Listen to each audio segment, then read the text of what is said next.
Hello YouTube family. Baby बाजी episode 64 में आप देखेंगे कि अस्मा अपने घर वापस जाती है। हालांकि उसकी सास उसको मना करती है कि तुम उस घर में अकेले ना जाओ, शाम को जब वलीद आ जाएगा तब उसके साथ जाना। वो बोलती है नहीं माँ, मेरे पास मेरे घर की चाबी है, मैं जाऊंगी। जब इस वक्त वैसे भी नसीर काम पे गया होगा, वो दुकान पे होगा, तो मैं आहिस्ता से घर जाकर आपका जेवर ले आऊंगी, वो आपकी अमानत थी मेरे पास। वो चली जाती है, जाकर देखती है कि घर में जेवर नहीं होता, क्योंकि जेवर तो नसीर अफशी को दे चुका है। वो बहुत ज़्यादा परेशान उसे हो जाती है, ना उसे अपनी सास का जेवर मिलता है ना ही उसे अपना जेवर मिलता है। वो जब घर वापस आती है और आकर अपनी माँ को बताती है, उसकी माँ कहती है कि बेबी बाजी कहती है कि तुम परेशान क्यों हो रही हो, इस वक्त हमें इस चीज़ की फिक्र करनी चाहिए कि अफशी ने और उसकी माँ ने बड़े सोच समझकर घेरा डाला है नसीर के गर्द, उन्होंने उसको जाल में फंसा लिया है। इस वक्त तुम्हें अपने शौहर की और मेरे बेटे की फिक्र करनी चाहिए, जेवर की फिक्र नहीं करनी चाहिए। फिर अचानक वो अजरा के कमरे की सफाई करने के लिए अस्मा जाती है। वहाँ जाकर देखती है अलमारी में जेवर पड़ा हुआ है। बहुत परेशान हो जाती है कि जेवर, ये वाला जेवर तो मुझे मेरी सास ने दे दिया था, तो ये जेवर अजरा भाभी के पास कैसे आया। वो आकर अपनी सास को बताती है कि ये जेवर अजरा बाबा की अलमारी से निकला है। वो कहती हैं कि ये जेवर असली है, तो जो जेवर अस्मा मैंने तुम्हें दिया था वो जेवर कौन सा है।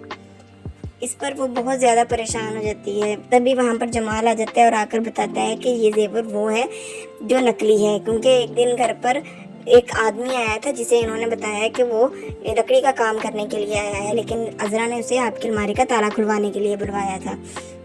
वो जेवर उसने निकाल कर लकड़ी रख दिया था और असली वो अपनी अलमारी में ले गई थी। उधर वो नसीर दुल्हा बनकर जाता है अफशी के पास निकाह करने के लिए। वो बहुत ज़्यादा खुश होता है, जाकर देखता है कि दरवाजे पर ताला लगा हुआ है। उसे काजी साहब बताते हैं कि दरवाजे पर ताला है। वो चला जाता है, वो बहुत गुस्से से झंझोड़ता है दरवाजे को, कहता है काजी साहब आप तो चुप कर जाए। दरवाज़ा नहीं खुलता। वो बहुत जोर जोर से अफशी को आवाज़ें देता है, अंदर से कोई आवाज़ वापस नहीं आती। फिर वो गुस्से से वहाँ पे चला जाता है। इधर हम देखते हैं कि अजरा की रिपोर्ट्स लेकर आती है और आकर बताती है कि अजरा तुम्हें कैंसर है, और आकर उसको जरे पर नमक छिड़कती है कि अजरा मेरी दोस्त को भी कैंसर, उसको कीमो लगती थी और उसके सर के सारे बाल उतर गए। इस पर अजरा बहुत ज़्यादा गुस्सा करती है। वो कहती है मुझे उस पता करना होगा, अगर उसके पास विग पड़ी है तो अजरा वो विग मैं तुम्हारे लिए ले आती हूँ। इस पर अजरा उसको जान से मारने की कोशिश करती है और बहुत ज़्यादा गुस्सा हो जाती है।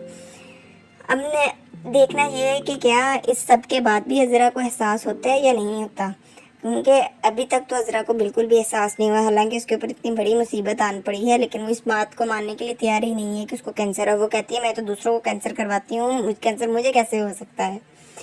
इधर बेबी बाजी जमाल से कहती हैं कि जाकर अजरा को वापस ले आओ, लेकिन जमाल कहता है कि मैं हर सूरत उसे वापस नहीं लाऊंगा, आप चाहे इस घर में रहें या ना रहें, लेकिन वो इस घर में वापस नहीं आएगी। जिसका बेबी बाजी कहते हैं ऐसे नहीं कहते, उसको मुझसे प्रॉब्लम, मैं इस घर से चली जाती हूँ। लेकिन जमाल इस बात पर राज़ी नहीं होता। कहता है माँ आपको पता है वो एक नया ड्रामा कर रही है। वो कह रही है कि मुझे कोई बहुत अजीब किस्म की बीमारी हो गई है, मुझे आकर यहाँ से ले जाओ। बताती है कि नहीं बाबा जान आपको पता है नानो का फ़ोन आया है, वो बता रही थी कि मामा बहुत ज़्यादा रो रही थी। इस पर जमाल कहेगा कि सिर्फ उसके मगरमच्छ के आंसू रो नहीं रही थी, वो सिर्फ हम सबको परेशान करना चाहती है।